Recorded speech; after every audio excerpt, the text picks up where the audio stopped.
Taste the Daily. Theni மாவட்டம் பெரியகுளம் ஸ்ரீ வரதராஜ பெருமாள் திருக்கோயிலில் புரட்டாசி மாதம் 3வது சனிக்கிழமையை ஒட்டி திருவேங்கடமுடையான் சுவாமிக்கு திருப்பதி அலங்காரம் செய்யப்பட்டு சிறப்பு பூஜைகள் நடைபெற்றது. அதேபோல் காலசந்தி உற்சவர் முத்தங்கி அலங்காரத்தில் பக்தர்களுக்கு காட்சியளித்தார். இதில் ஏராளமான பக்தர்கள் பங்கேற்று கோவிந்தா கோவிந்தா என கோஷங்களை எழுப்பி சாமி தரிசனம் செய்தனர். புரட்டாசி 3வது சனிக்கிழமையொட்டி மயிலாடுதுறை மாவட்டம் திருஇந்தலூரில் உள்ள பரிமள ரங்கநாதர் கோவிலில் சிறப்பு பூஜைகளும் வழிபாடுகளும் நடைபெற்று வருகின்றன. 108 வைணவ திவ்ய தேசங்களில் 22வதும் ஆழ்வார்களால் பாடப்பெற்றதுமான இந்த கோவிலில் புரட்டாசி சனிக்கிழமையொட்டி அதிகாலையிலேயே பெருமாளுக்கு சிறப்பு அபிஷேக அலங்காரம் செய்யப்பட்டது. இதனைத் தொடர்ந்து கோவிலுக்கு வந்த பக்தர்கள் வரிசையில் காத்திருந்து சுவாமி தரிசனம் செய்து வருகின்றனர்.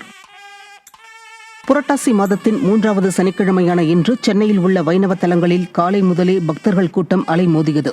தியாகராய நகர் வெங்கட் நாராயண சாலையில் உள்ள பெருமாள் கோவிலில் திரண்டுள்ள ஏராளமான பக்தர்கள் நீண்ட வரிசையில் காத்திருந்து சுவாமி தரிசனம் செய்தனர்.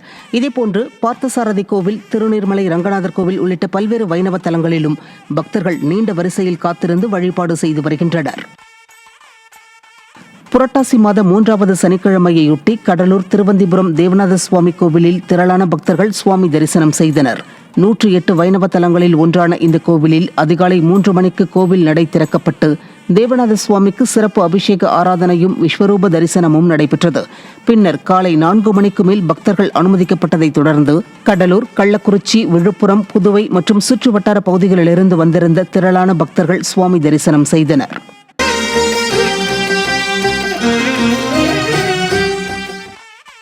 திருப்பதி ஏழுமலையான் கோவிலில் வருடாந்திர பிரம்மோற்சவத்தின் 2ஆம் நாளில் சின்னசேஷ வாகன புறப்பாடு கோலாகலமாக நடைபெற்றது. புறப்பாட்டை முன்னிட்டு உற்சவர் தங்க சின்னசேஷ வாகனத்தில் எழுந்தருளிய நிலையில் தீப தூப நெய்வேத்திய சமர்ப்பணம் நடத்தப்பட்டது.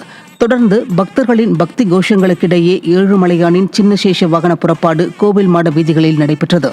இதில் பல்லாயிரக்கணக்கான பக்தர்கள் கலந்து கொண்டு சுவாமி தரிசனம் செய்தனர்.